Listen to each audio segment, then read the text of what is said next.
Carthage, a Mediterranean jewel, nestled into a natural seaport harbor, just a sigh across a clear blue sea from Sicily. Its whitewashed buildings sparkle in magnificent sunlight and is within easy sail of Sicily and Italy from its position at the center of the sea. Carthage, pride of the desert.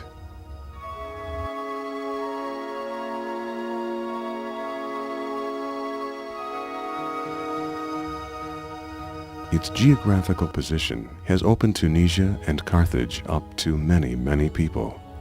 Seafaring people from across the water, notably the water-roaming Phoenicians, and its first queen Dido, whom most scholars attribute the founding of the city of Carthage to.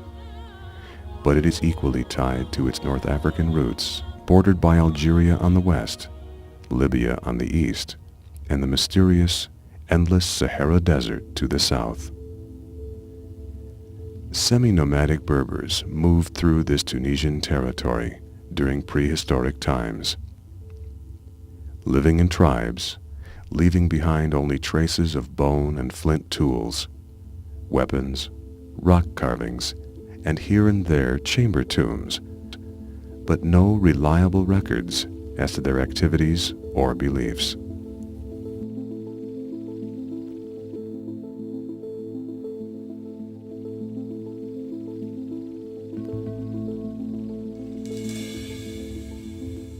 Once the more advanced Phoenicians moved in and colonized the area during the 8th millennium BC, things changed. With remarkable vigor and dynamism, the Phoenicians fanned out from their home port in Tyre ever westwards, and Carthage itself was founded traditionally 814 along the coast of North Africa. Settlements were put where they could trade.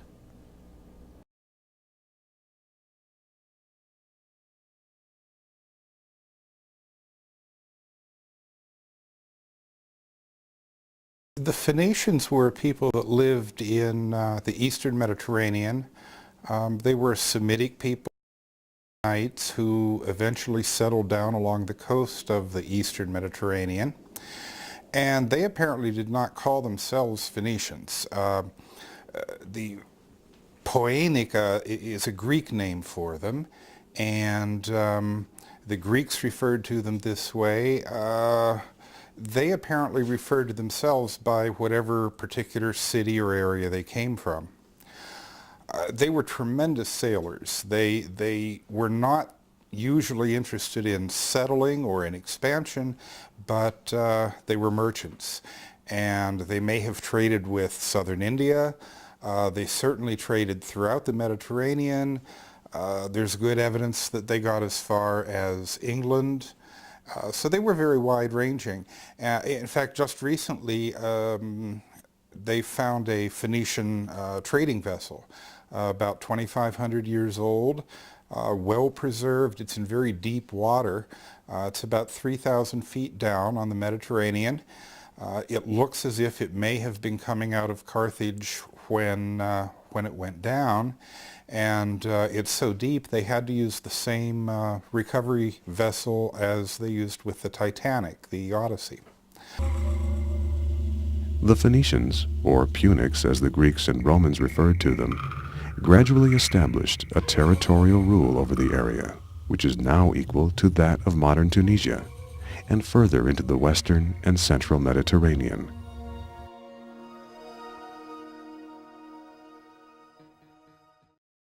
The name Phoenician means crimson or purple ones, and that most probably refers to active trade in purple dye. Purple was the luxury color in the ancient world because it had to be extracted from thousands upon thousands of small shellfish, ground up, boiled, just to extract a few drops of the precious dye.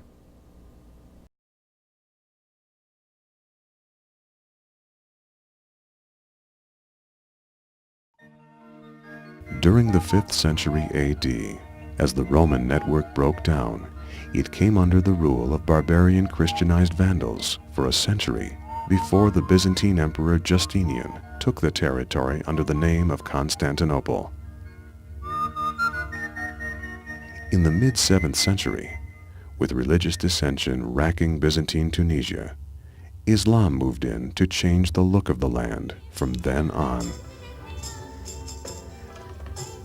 The territory has fallen under various dynastic rules since, including the Aghlabids, Fatimids, Zirids, Hafsids, and the Turks at one time or another. Carthage itself came under the French protectorate rule in 1883.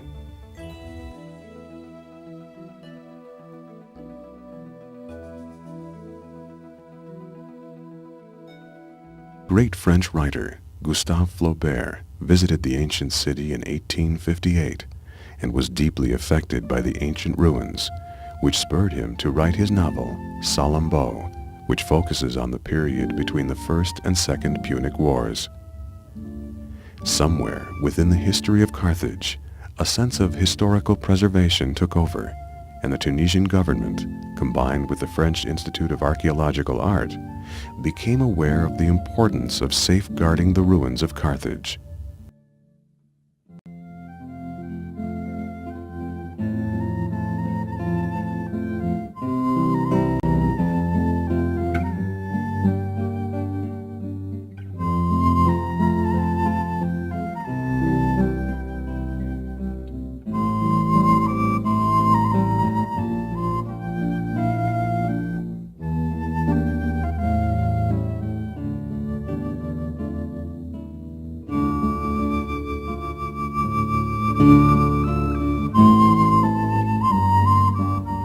During the 1970s, developers, under the guise of progress, threatened to wipe out the city's history in an attempt to turn it into a jet-set resort area because of its climatal popularity and ready access to beauty.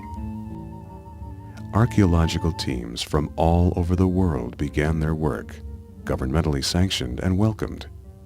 For that reason, Carthage today can boast some of the best preserved ruins anywhere in the world, and a wonderful sense of history, which is a tourist attraction in itself.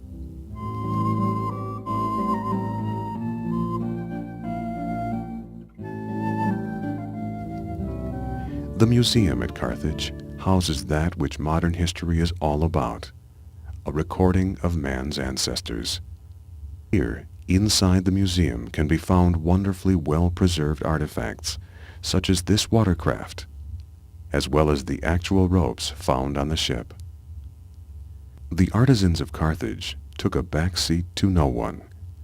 Florence's Michelangelo may be better known, but there was work being presented here by unknown artisans, which is no less fascinating.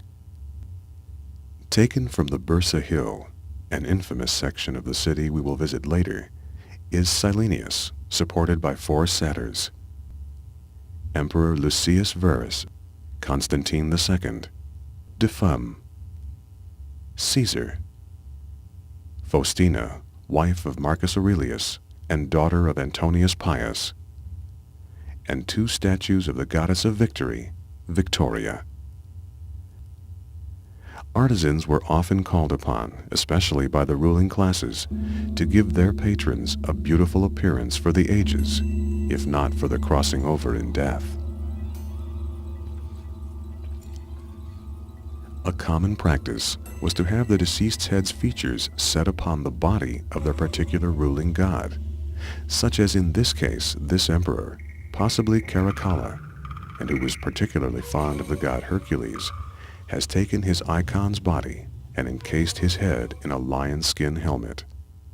Hercules was, during this particular time, noted for slaying the Nemean lion. While Greece was languishing in what's called the Dark Ages, a time of illiteracy between the end of the Bronze Age and really the revival of political settlements in Greece in the 8th century, the Phoenicians were flourishing. And that means that the Greeks turned to the Phoenicians when they wanted to have an alphabet with which to capture their own language. In the Bronze Age, they'd used a very complicated script. The Phoenician alphabet provided, with just a few modifications, a far more flexible way of capturing the spoken sounds of Greece. The Greek alphabet was an adaptation of the Phoenician.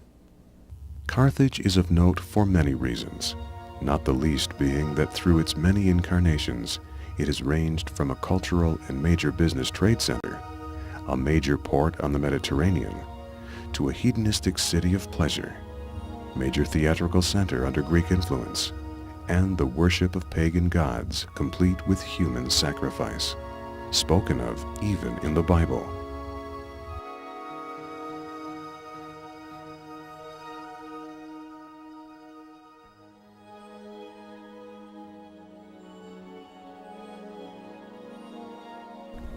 Initially, at its founding in 814 BC, Carthage was an outpost of Tyre and seems to have been ruled by a governor who reported back to the king of Tyre.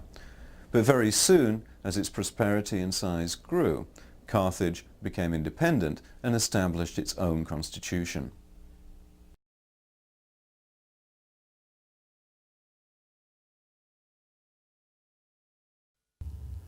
From Tyre in 814 BC came a princess named Dido, who it is said founded Carthage proper and became its first and most well-known queen.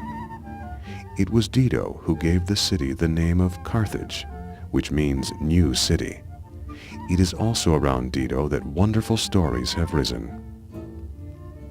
Apparently, she was a beautiful, forceful, and extremely active woman, strong-willed, and a descendant of Jezebel, who commanded great loyalty and respect through the ages. So Carthage began with Queen Dido. But who was Dido?